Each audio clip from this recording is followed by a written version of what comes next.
नमस्कार, मी अरुण आणि आपण पाहत आहात 7 स्टार न्यूज।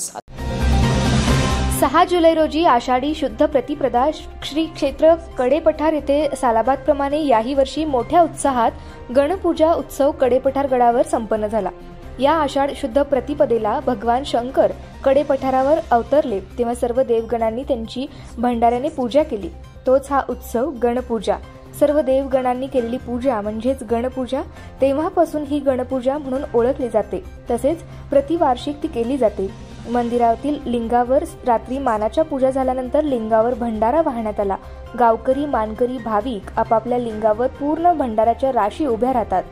रात्रभर देवांचा जागर दिव्यांच्या प्रकाशाने उजळून निघतो। पहाटे देवाच्या पिंडीवरील भंडारा वाटप झाला की हा उत्सव पूर्ण रात्रभर कडेपठार डोंगरावर साजरा झाला। अशा प्रकारे रात्रभर मंदिरामध्ये भाविकांची गर्दी असते।